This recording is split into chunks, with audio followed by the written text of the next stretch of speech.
All right, good afternoon, everyone. In this video, we're going to give a quick introduction to Stata.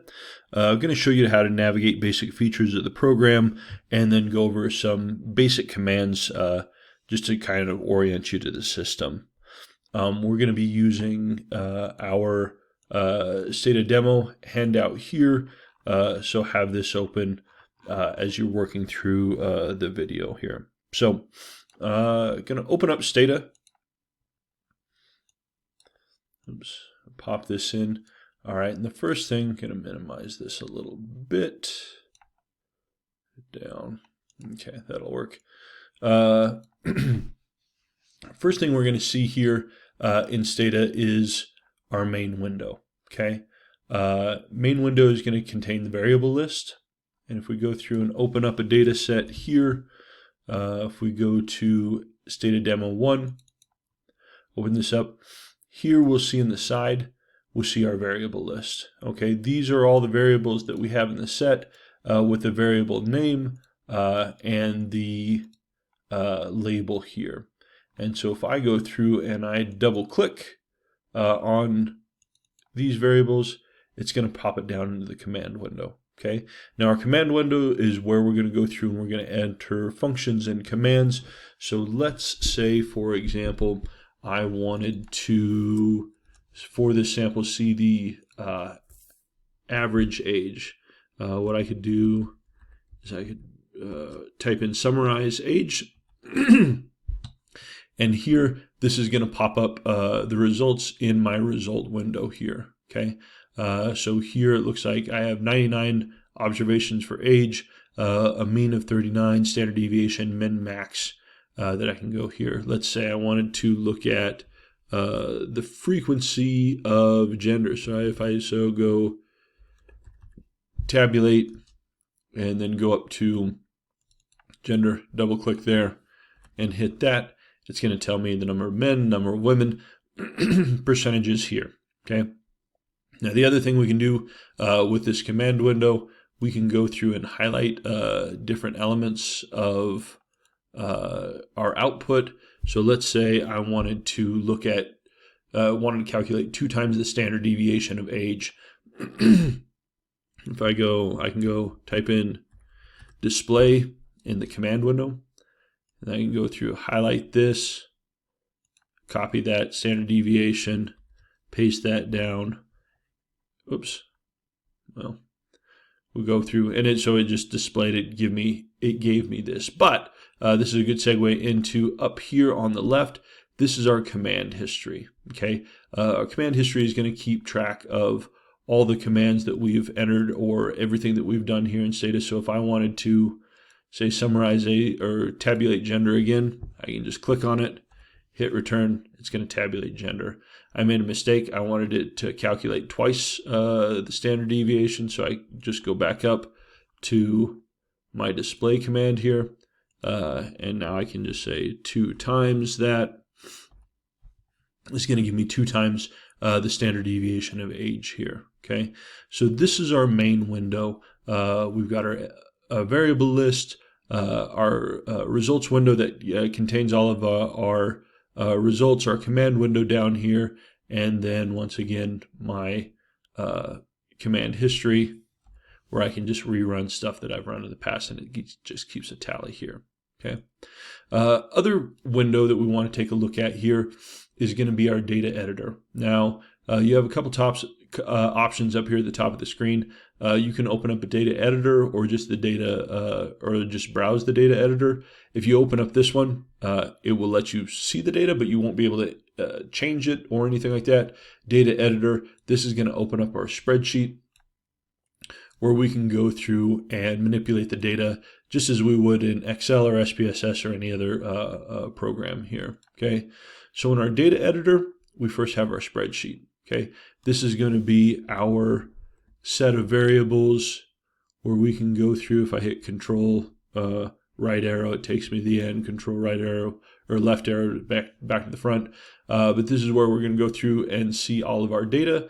We'll see some of these in blue. These are labeled data, but actually, if I say, okay, click on this field here, participant number 7 identified as female. If I go up to here, I can see that female has a value of 2, male has a value of 1, people identifying as white non-Hispanic a value of 2, African American 1. Okay, so we're seeing that these represent labeled data, but are still all sort of numbers up here. Okay, I can go through and say, let's say I found an error in case 9 and said this person was actually 53.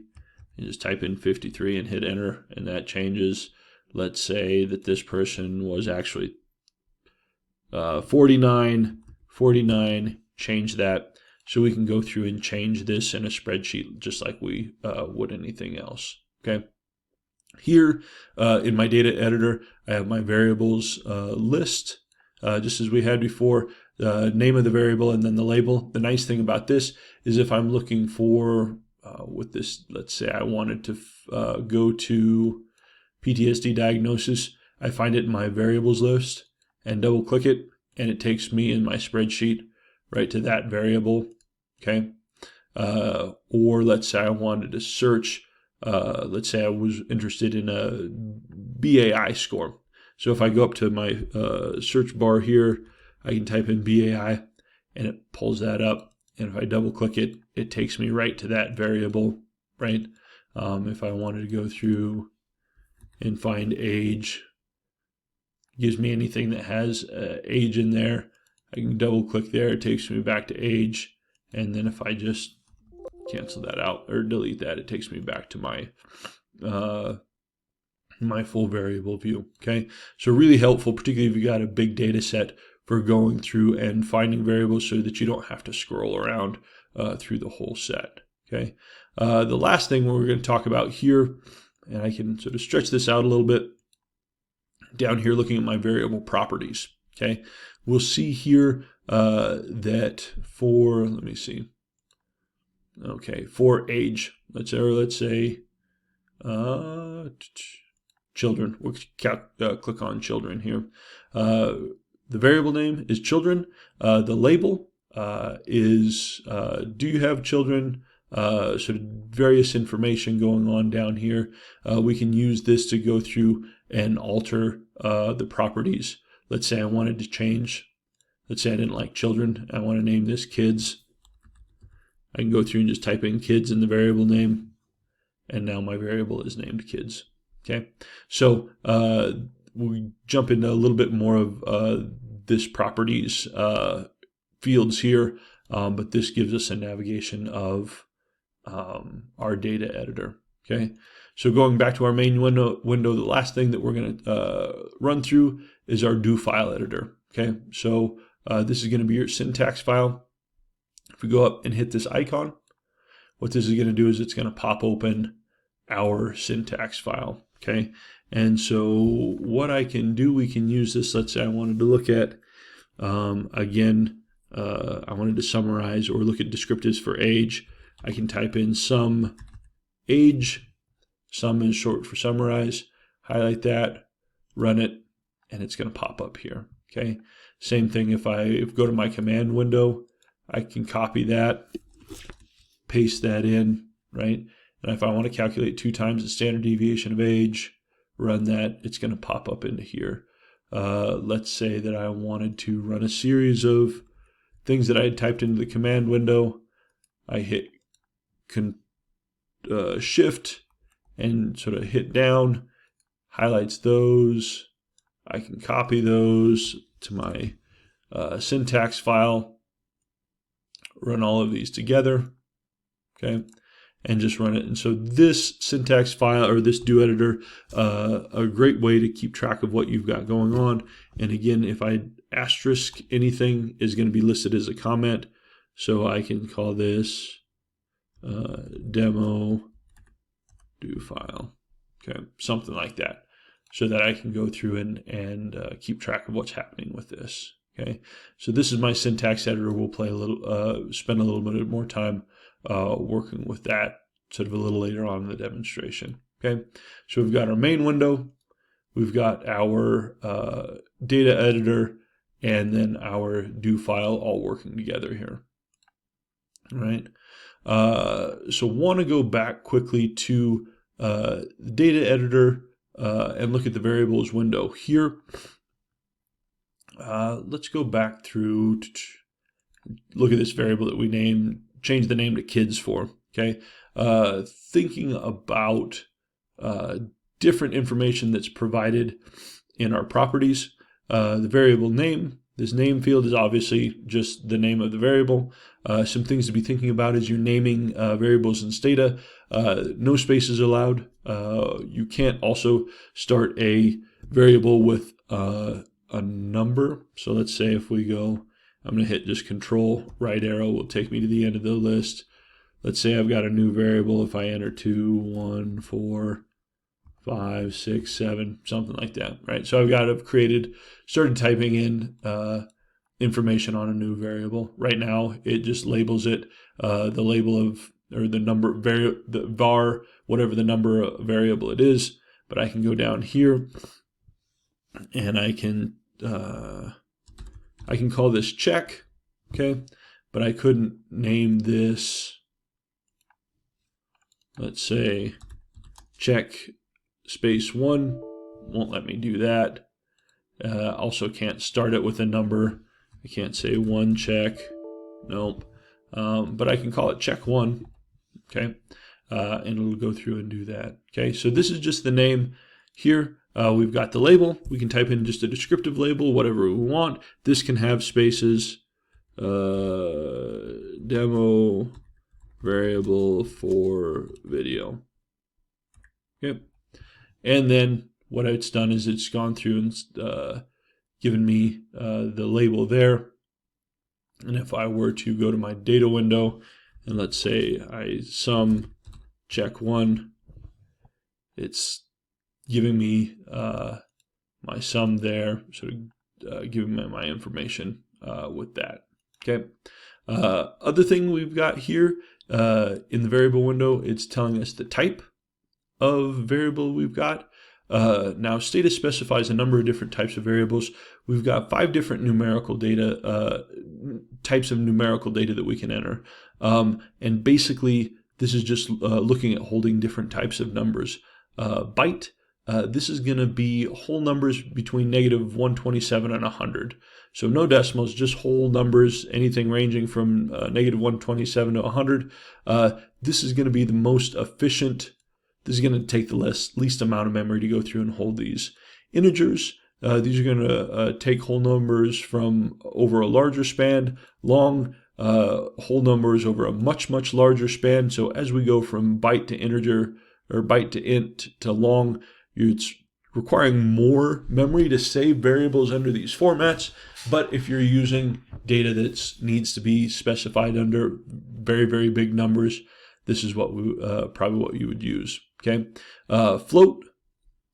You notice that when I entered this new variable, it automatically defaulted to saving this as float data. This is what Stata does.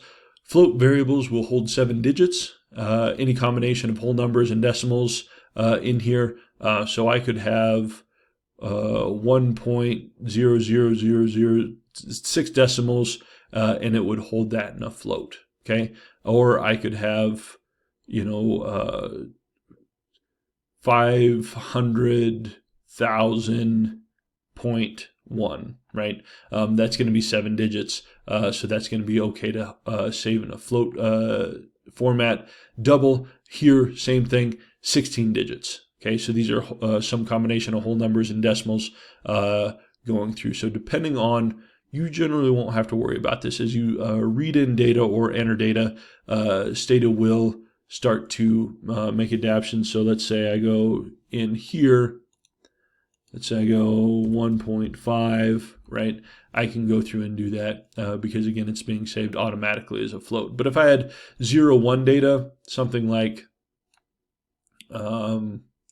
gender, right? This is saved as a byte. It can only take on two numbers. So byte is going to be a better, more efficient, at least in terms of memory space, to save that as that variable. Okay, so just so you know what that's doing. Format, this is going to specify how the variable is displayed in the data editor. So if we go, let's say to, other type of variable. So these are numerical variables. We can also save text data. This is pretty easy. This is an str variable here in our data set. If we're going through, we see, okay, MVAQ9, this is saved as a string variable, okay? We see again the label, or excuse me, the variable name, the label, and this is string 15. This is just saying that it's storing a max of 15 characters, okay? If I wanted to, let's say, go to the end, create a new variable, or a new variable, and say, right, there we go. Okay, it's Stata is automatically storing it as a text variable. There's 23 characters in that string. We can call this check2. Okay, and what it's doing is it saved it as 23 strings. But let's say I have something that has longer than that. Stata is just going to go through and increase that so it's holding however many variables we got. So in type, we'll see str50, meaning that my longest string has 50 characters. But if I went through and I had something very long, I could just save this as a strl, and this is going to store up alphanumeric strings up to 2 billion characters. So you've got lots of space with this. Obviously, that's going to take a lot more memory to do that. So Stata is automatically just going to keep that to whatever the longest string in your variable is. Okay, so we've got numerical data, text data. This next area, the format. This is determining how many digits, or sort of how this is being displayed in your data editor. So here we have, let's say, a string variable that's fairly long, but if I don't want to show the whole thing, I could go down and change this from 50 to 15. Then in my display, it's just going to show the first 15 characters. Okay. If I've got, let me see. All right. So months. So this is months since an accident. If I were to go through and right now, it's this variable will display up to 8 characters. If I wanted to display 2, I could go through and change that, and now it's just going to go through and change my formatting here. If I go 3, okay, say 4, oops, 4, there we go, right? And so now I've got stuff, right? So format is just determining the number. Here we go. I've got, say, change that to 15. Okay, and it's just changing the number of characters that'll be displayed in my view. Okay. Next thing we've got here is a value label. This is going to identify the name of any label that's been saved and attached. So what we would do in Stata for these variables, like my gender variable, where 1 is male, 2 is female, what I've done is I've attached a label identified as gender to this variable so that relative labels or that data labels come up. We'll play around with this a little bit later and show you how to do that. And then finally, this notes. If there have been any user specified notes tied to any variable, you would be able to find that right here. Okay, so gender has no notes attached to it, but we'll show you how to do that later on if you would like. Okay, so this is our basic data file data set. But anytime we're working with a set, what we always want to do is never work with our original data. We're going to go File, Save As, and generally save this as a working set. So I'm going to call this demo1 working set, something like that, just to know that it's something that I've messed around with. Save it there. So again, always remember that you always want to be working with not your original set, but an actual sort of working file, so that you don't accidentally make changes to a data, an archival set that you can't go back through and change. Okay. So that covers saving. Stata help. This is a really nice feature of the program. What I can do in Stata is I can type in search, and then whatever I want to search, and what it's going to do is it's going to go to the Stata search engine for commands, programs, things like that. So if I copy in here, let's say search tabulate, and tabulate is a command in Stata that will help me sort of display frequency tables and things. But if I didn't know what tabulate did, I can hit search tabulate, and I hit return. And what this is going to do is it's going to pop up a bunch of different resources on tabulate, right? So let's say I go through and I want to go tabulate one way, looking at frequencies. So I click that, and it's going to show me how to use tabulate, sort of how to go through different options in variable, or different options in using this command. Gives me a description, gives me examples, all sorts of different stuff here. We've got video examples that it'll link to. If I want to identify or see the manual, the entry for tabulate in the manual, I can click there and it goes up. So a lot of nice ways to go through in documentation that's easy. You just hit search and all this stuff is going to pop up. Okay. Other thing we can do, instead of search, we can ask for find it. And if you hit find it, this is going to combine both a search through Stata databases and the web to look at programs and things like that. And so let's say I'm going to say find it z-score, because maybe I'm interested in calculating z-scores. What I'm going to do is I've got Stata sanctioned files and ask questions and things like that. But if I scroll down, I also see two packages. Okay, so these are going to be user specified packages, things that people have put up. And let's say, so here's z-score, containing standardized z-scores. Program creates a variable which contains standardized z-score for existing variables. That seems like something I might want. So I go through and click on that. And what it does is it gives me a description, a help file. It tells me all about the program, what it does, various notes. And if I wanted to install that, I can just click it here. Now I've already installed this, but if I click it here, it's going to download this package. So now what I could do is say I downloaded that, and I could go say z-score age, and I can run that. Okay, and if I go to my data set, if I go to the end, what it looks like is I now have, because I downloaded that package I had previously, and now I can use that command to run z-scores. Okay, so search, find it, huge benefits of the package. We can go through and look for lots of different things, or search for topics, programs, things along those lines. Okay. Other thing that's really nice in Stata is the ability to identify notes. Okay, what I can do in Stata is anytime we're running with data analyses, sometimes I'm modifying variables, creating variables, or making changes, and then it's easy to forget what I've done. Notes in Stata are a way to go through and attach user-specified notes to the data set, so that next time you pull it up, you can go through and run through your notes to see what you had done. So at the basic level, if I type in note and then whatever I want to set my text as my note, this is going to attach a note to my data set.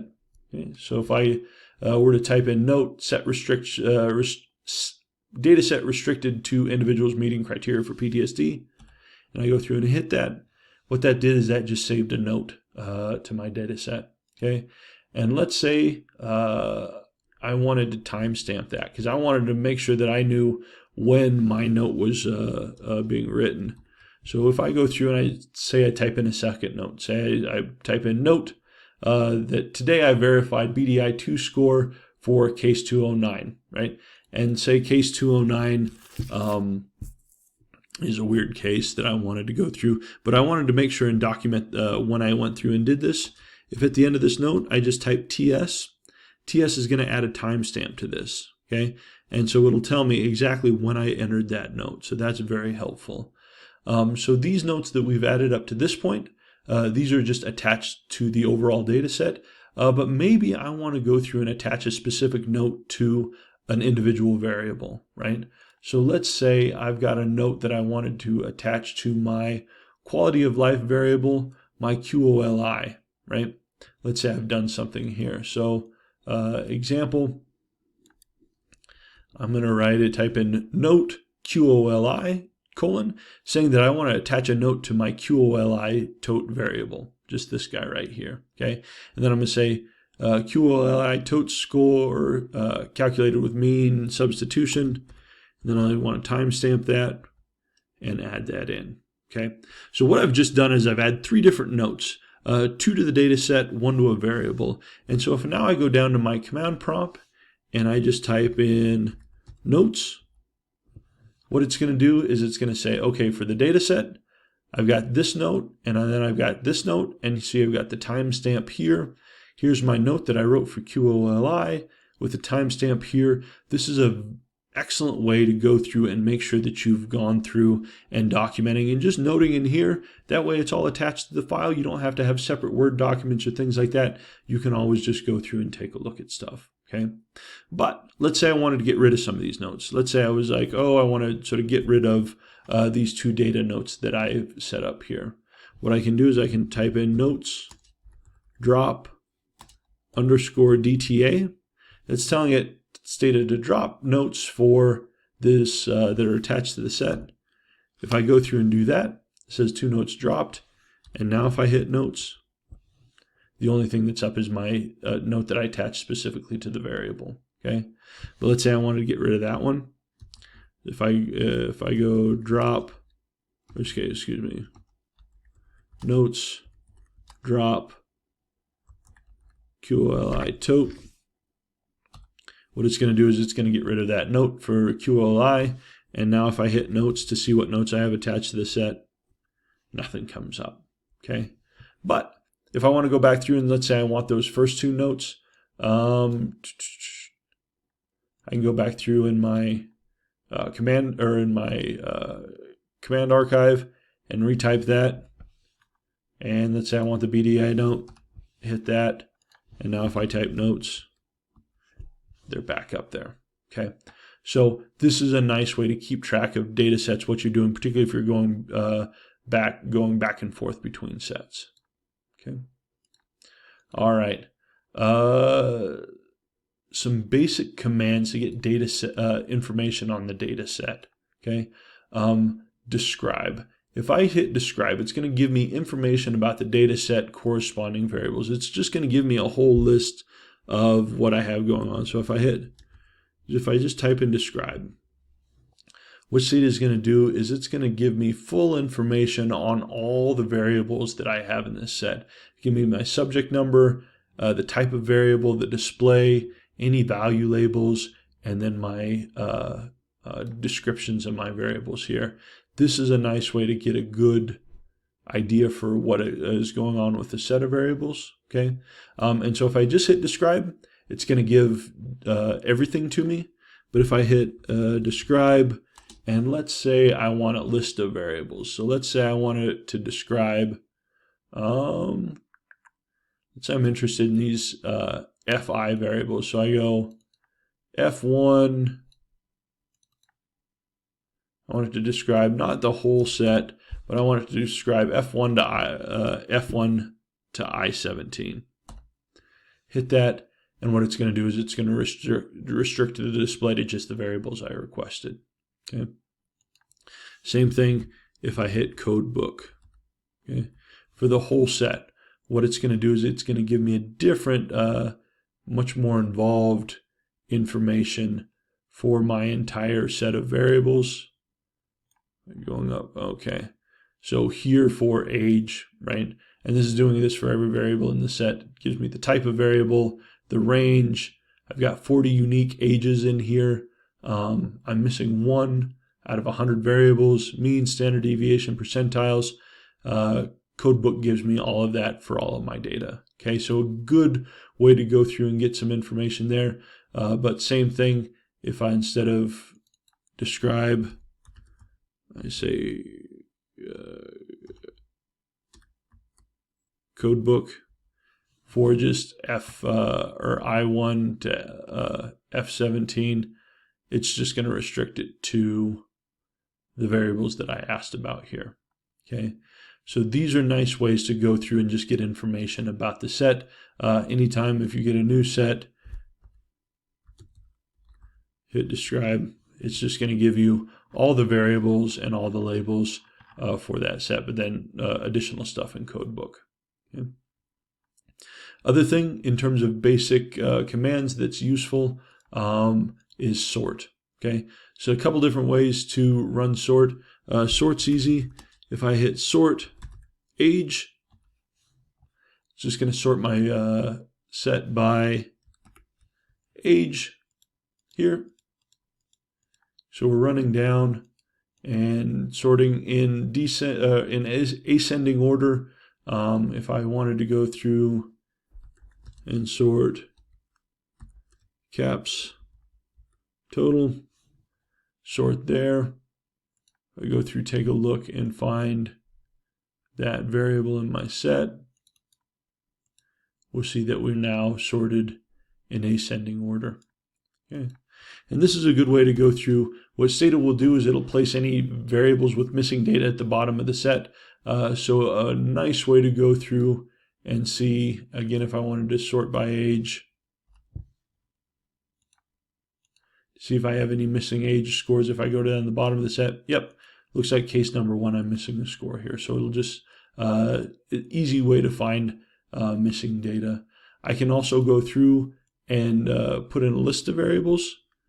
So here, if I go sort first by gender, then by age, what Stata will now do is it will go through and sort my sample first by men are 1, women are 2. So we've got men sorted in order by age, women sorted in order by age, so we can double up here.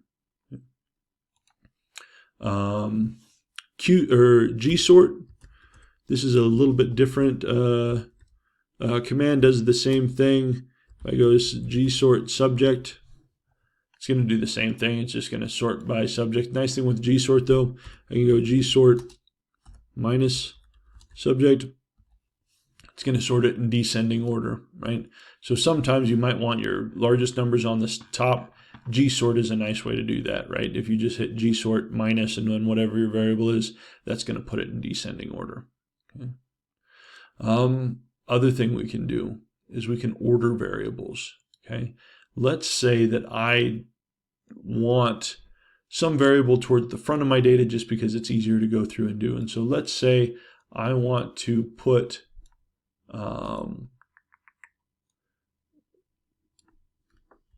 my caps, BAI, BDI, and BDI total at the front of my set. So if I go through and I type order, caps tot, BAI score, BDI2, these are all variables in my set, and I hit return, what it's going to do in my data set is it puts all of these variables right at the very front. Okay, but let's say I don't like that. Maybe I say, oh, whoops, I want my subject number to be first. What I could do is I can start going through and specifying different configurations. So here I'm telling Stata to order caps total to BDI. So basically everything that I put in here, and I say I'm going to put it after my subject, variable subject. I do that. And now I've got subject. These 3 or these 4, everything else stays the same. Let's say I wanted to put my PTSD diagnosis variable. Okay, that's a different variable in here. And I want that to go to the beginning of my set. So if I go order PTSD underscore DIA, again, that's my variable name first, takes that variable, puts it right at the front. Let's say I want age to be at the end of my set, age comma last. Oh, whoops, order. There we go. Age last, go to my set here. Okay, so now it's at the end. So these order variables, there's other stuff that you can do. It just goes through and helps you keep track of what you've got going on, sort of moving things around. And let's say I want to go order subject just because I want that to be first. I do that, and now that's back at the front of my set. Okay. So this is nice. Other thing that we can do is we can very quickly in Stata have Stata go through and tell the program what variables I want to keep or what variables I want to drop. So let's say I've got a big set like this, but there's a bunch of information in here that I don't need. Let's say I just wanted to keep my participant number and then my caps to my BDI2. So let's just say I want just these variables, right? Now I could go through and highlight and go through and delete, but that's one, kind of a pain, and two, it doesn't help me keep track of what I've kept or what I haven't. So what I could do is I could tell Stata that I just want to keep my participant number, and then I just want to keep caps total to BDI. Okay, and so if I go through and I do this, now my set is just my subject, caps, and these 4 variables. All right, so very quickly use this to go in and reduce down a set. Okay, but let's say I want to do something else. Let's say I want to go through and be more specific. Let's say I want to keep a set that only, or keep variables only if they meet certain types of specifications. So let's say I want to keep cases in the set only if PTSD diagnosis variable is equal to 2. So what I'm going to do is I'm going to go up to the top because I went through and kind of nuked this set.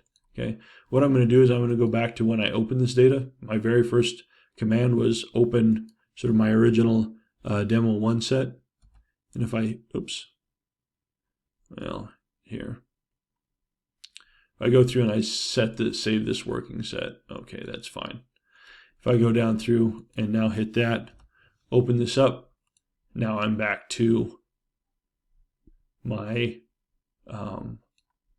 original data set. So this is demo set 1. And then if I go down through and I find save as my working set, let's go to this file, save as,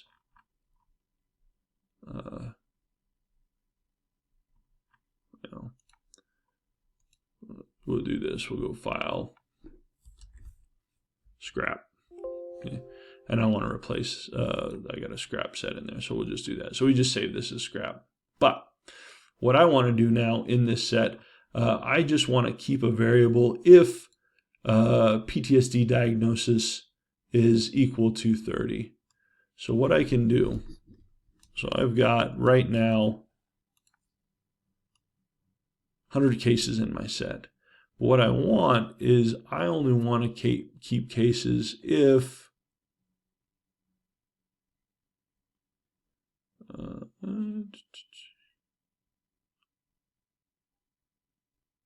where's my variable here? Right here. PTSD diagnosis. So I've got some people with 1s, some people with 2s, and I only want to keep this cases that have PTSD diagnosis equal to 2. So I've got, notice here, when I'm doing this, I use a double equal, but I'm going to tell say to keep if PTSD diagnosis equals 2. I run that, and we can see as we've lost 50 observations. Okay, and as I'm going through, PTSD diagnosis, say what's left are only those cases with PTSD diagnosis equal 2, and I'm down to 50 cases here. All right. So let's go through, and I'll save that, but I want to do, yeah, that's fine. But I want to go through and reopen my old set. So I saved that, but I'm going to go through, click my open variable. Now we're back to my original set, but this time I want to keep cases only if my caps variable is greater than and equal to 30. Same type of thing. Okay, I do that. It lost 38 cases here, and so if I go to my caps total, I'm seeing the only cases that I have are those cases greater than 30. Now, thing to remember is seeing I've got some missing values here. Stata treats missing values as infinitely large, and infinity is greater than 30. So it kept that missing case with missing value in there, but so long as you know what's happening, you'll be good there. Okay. So I'll save this. Whoops. So I'll go down through and save. This is scrap, so I can just go through and do that, and it'll do save that as my scrap file, but then go back to open my original set. Okay, this is my original set. This time, what I'm going to do instead of keep, I'm going to tell Stata to drop certain variables. Okay, so here I want to drop state and trait from the data set. So instead of saying keep all of these variables, I just want to get rid of these last two. So instead of saying keep everything but these two, I can just say drop these two. If I do that, now those last two variables are gone. There's no longer there. Okay. I can also drop a range of variables. Let's say I want to drop F1 to I-17.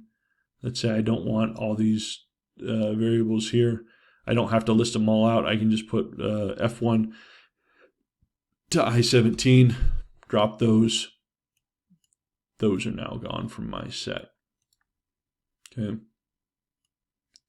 You know, just go through, make sure I resave this as my scrap variable, or as my scrap set, so I'm not screwing around with the thing.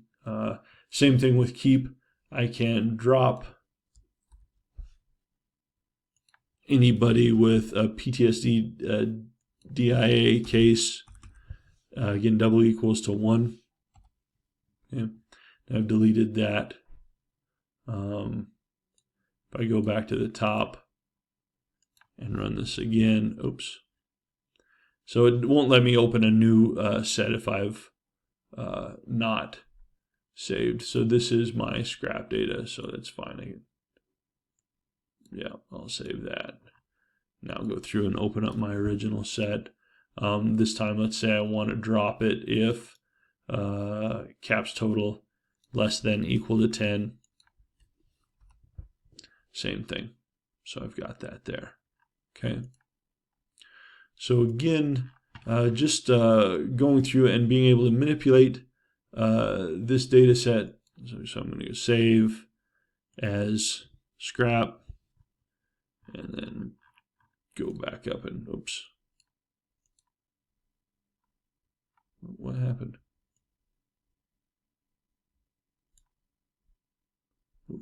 Oh, there we go. There, okay. And then you just open up my original file again. Okay.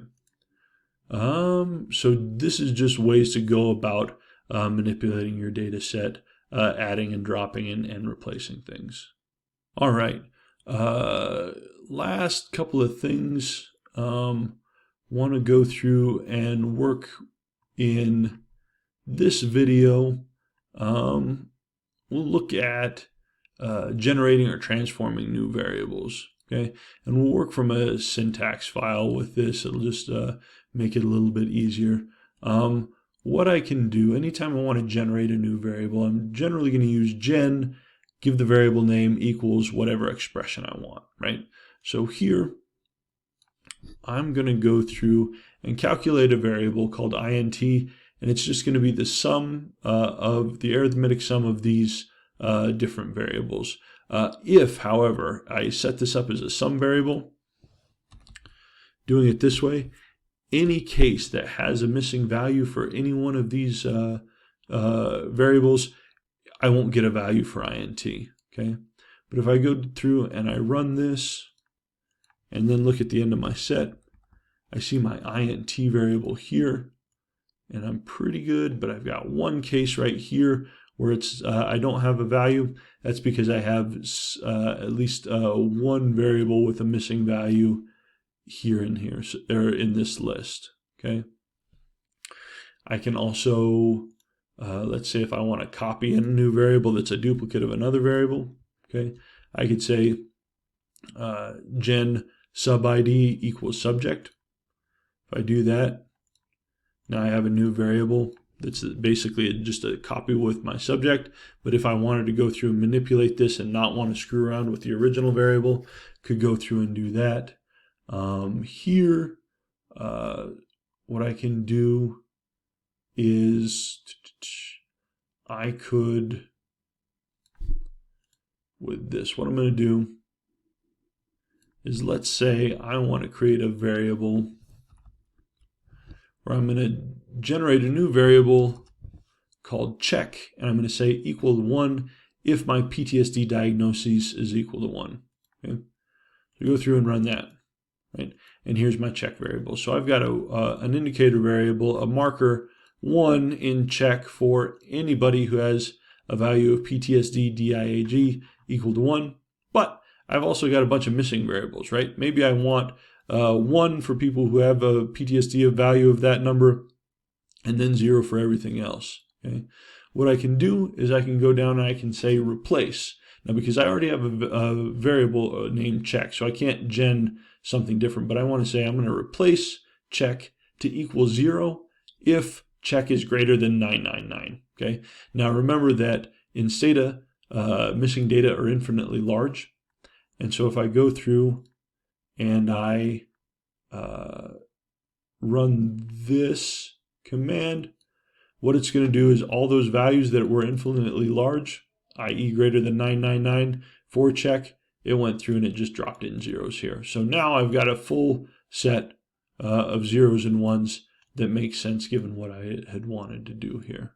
Okay, so other thing we can do is sometimes we want to use generate variables that are some sort of arithmetic function. This is where our egen commands come in. So instead of gen, we can say egen, new command, and then we can specify a function and then relative variables, right? So let's say instead of, because I know that with my sum function up here, gen int, and if I just hit a bunch of adds or addition symbols, any of these variables that's missing a score, I won't get an int score for. But let's say I didn't care if there were missing values, I just wanted the sum of whatever was there. I could specify egen, and let's call this variable intr equals r sum of f1 to f15, or f1 to i5. Okay, so basically the same variables here. If I do that and I run this, now I've got a new variable that's going to be the arithmetic or the sum of int1 or excuse me, what is it? f1 to i5, f1 to i5, this list of variables, and it's just going to sum it up. And if there's any missing values, it's just going to ignore those and just sum the rest of them. Okay. So again, other functions, lots of other stuff. Go through and take a look at the help menu for different egen functions. But things that we end up using quite a bit is the mean, min, max, things along those lines of some of these variables. Okay. So now I've gone through, we know how to create variables. The last thing that we might want to be go through and do just to make sure that our files are looking good. Maybe I want to go through and label variables. Okay, you can shorten label. You can label, right? So label variable, and then whatever the variable name is, and then in parentheses whatever label you want to assign it. Okay. What we can also do is we can also assign variable tags using some information, and then attach those tags to sort of our given variables. So let's go through, and I've got just a sequence here that we can run through just to give you as an example. So let's say that I'm going to generate a new variable called sex, and then it's just going to be equal to my gender variable, right? So if I go through and do that, what I'm going to get is a new variable labeled sex that's just equal to my original gender variable, okay? And let's say that I wanted to recode or something along those lines. So I've created a new variable, and then what I want to do is I want to label my variable sex, and I want to give it a label of biological sex. Okay, so I go through, run this, and I can see here that my variable sex now has a label biological sex because I've gone through and specified that. But let's say I wanted to go through right now, if I'm going through and taking a look at my variable, it's just ones and twos, and maybe I don't know what ones and twos mean, right? What I can do then is I can attach like an item label to this. And so what I'm going to do is I'm going to say label define, and I'm going to define this label as sex MW, where 0 equals man, 1 equals woman. Or what? Let's see, we'll do this. 1 equals man, 2 equals woman. That'll make more sense. Okay, so I'm going to go through and I'm going to hit label define, and I run this, and what it's done here is it's just loaded up and created a new label for this data set called sex MW, where 1 equals man, 2 equals woman. And then what I'm going to do is I'm going to say label values my variable sex and attach sex MW.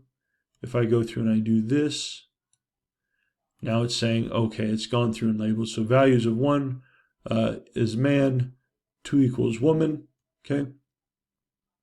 And so what we've done, and if I go through and take a look at here, I'm seeing that I have attached this label to this variable. But now what I have is I've got sex MW as a label just in my data set.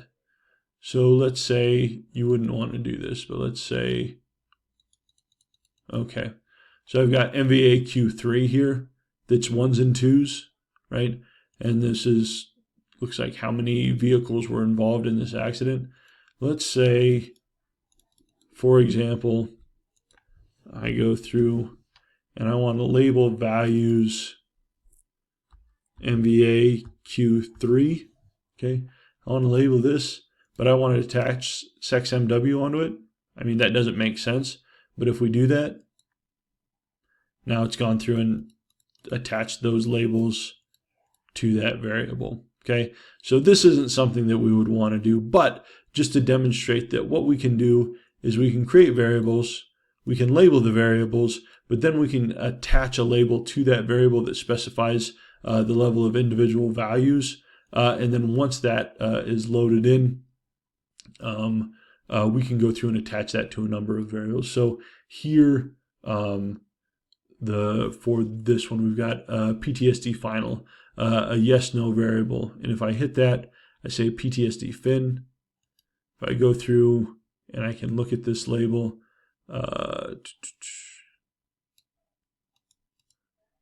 so 0 is 1, yes is no.